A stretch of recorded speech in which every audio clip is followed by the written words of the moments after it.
So the first question is, how long have you been teaching at Rockbridge? This is my 18th year at Rockbridge.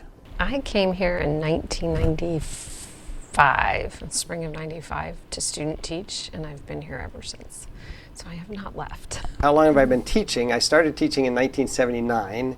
I taught high school math for 2 years in Arkansas, and then was out of public school teaching for 20 years and came back in Columbia Public Schools 21 years ago. So all total, this is my 23rd year to be teaching public education. This is my 30th year teaching. I've been working at Rockbridge for 23 years. I came for 5 years, left and went to Texas, and then came back. So I've just been back here, I think, for like 18 years, and this is where I'm going to wrap up my teaching career before I go to my next job, my next career path. Hi, I'm Ramona Cronky. I have been at Rockbridge High School for 3 years. All right, howdy Rockbridge. I'm Mr. Funchpaw, and I am retiring after 20 years here. Hi, I'm Ann Sullivan, and I have worked at Rockbridge for 20 years. I've been teaching for 32 years, but I've been at Rockbridge for 14, and I started at Jeff Jr. for 18 years.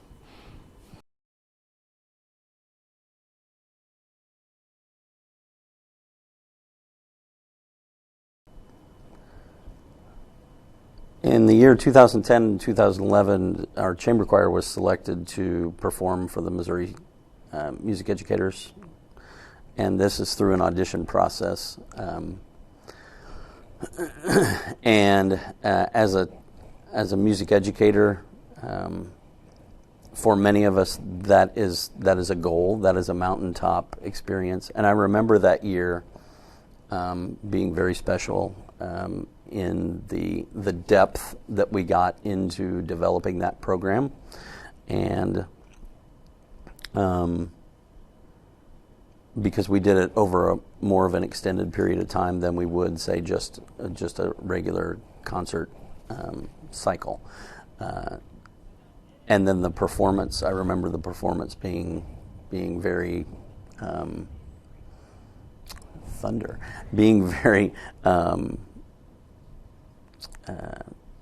it was a mountaintop kind of experience.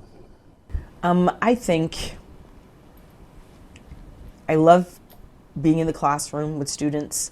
I love the connections to the other teachers and administrators and staff. I love that absolutely. I remember Ms. Dix and Mr. Cohn and Ms. Halley. We took kids to Model UN for Mr. Fisher. I love that. I took kids to Close Up one year, and that was marvelous, just connecting with them on that level. I love that we honor teachers, even in a different way, even more so than the Ray Lewis Award, the Columbia Fund of Excellence now, that we try to honor one another. I love our the Bruin Pride Award that we did for years, just finding something that we love, and it was wide open, right? You could decide how you wanted to honor a student that you had in class, and whatever that was to you is what you could do. I think that's marvelous. Just all the ways we try to lift each other up and support each other and to show individuals that they're seen and cared for. I have loved that, and I've loved participating in that in all these different ways. I guess my greatest accomplishment to me always goes back to working with students that don't enjoy school as much. They're the hardest to teach. So anyone that I could get to I guess enjoy school as much as I have, if I've done school for 50 years, then I feel like my greatest accomplishment is working with kids that didn't enjoy school as much as I did, hopefully finding them a place or helping them to find other successes. I would say this year is a huge highlight because knowing you're leaving, I don't know, there's something about it being your last year and you want it to be your best year, and you kind of let some things fall to the side that like I would normally get very stressed about, or I have to do this exactly as I've been told to do it. Or your last year, you're like, you know what, I want to have more fun than that. And so it's this nice blend of being more of a coach than a teacher, and just having a different relationship with my students. And I've just really enjoyed that. Well, pretty much every student impacts me in some way.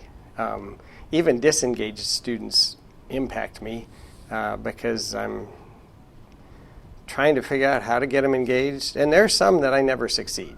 And I confess that this year I've had more students who I've had trouble getting engaged than others. But teaching at Rockbridge, it's a wonderful place. I have taught with amazing people. So it's been a great blessing, and I'm better for having been surrounded by and worked with the people with whom I've worked. Well, I think I've received probably far more than I've given.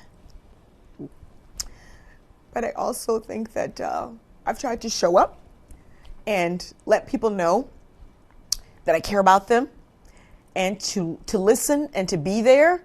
And so if there's anything, I think, to help keep that as a culture or thing that happens at Rockbridge, it's a place where you can be seen and known. I feel seen and known. And I've tried to let people know that I see them and know them. And if there's anything, maybe, I hope anyway, that it's that. When I came to Rockbridge, the fact that I get to work with several people that I taught is amazing. There's 2 people in the math department that were in my class, Sammy Keysweater and Ben Smith, and that's just pretty cool to get to work with people that you had in class before. How are you feeling about leaving Rockbridge? Well, it's really hard, right? It's very hard. But my next job, my next career is going to be a life coach.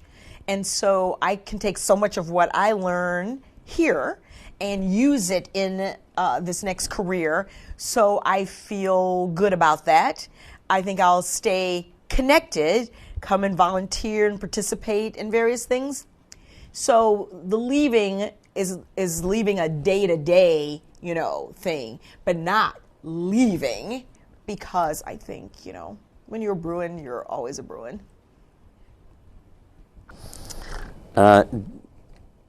My answer to that right now is it depends on the day. It's a mixture of emotions, for sure. Unlike some of my other retiree friends, I don't have a set plan right now. I'm trying to finish out the year and kind of just stay focused in that moment and finishing my teaching career, and then take a summer and then worry about what the future will bring to me after that. But that also causes me, as a planner, as somebody who's been on a very almost regimented course of what I know what happens each month, each week, during the year, to not know what's going to happen after August 1st is a little disconcerting, I guess you could say. It makes you uneasy a little bit. But for the most part, I'm not too worried about it. And final question, so what do you plan to do after you retire? Well, people have told me that the correct answer to that question is whatever I want to do. But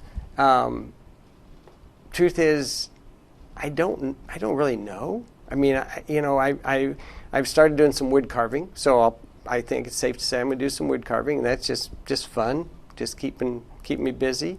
I will. I know my wife and I will do some travel. We have some bikes that we love riding, and so we'll ride bikes. I don't know. We'll see. Okay, great. Thank you. You're welcome, Joe. Excited but scared. My husband's retiring as well, so we're looking forward to doing a bunch of things together. But as you can tell, nervous about the whole thing as well.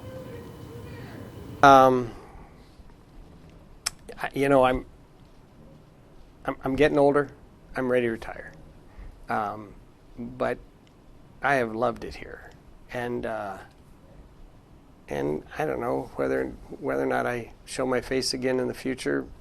It could happen. I don't know. I have mixed emotions. I mean, I am sure. Actually, I can already say some tears have been shed over the fact of leaving, but they're not tears of sadness. I mean, it has been wonderful.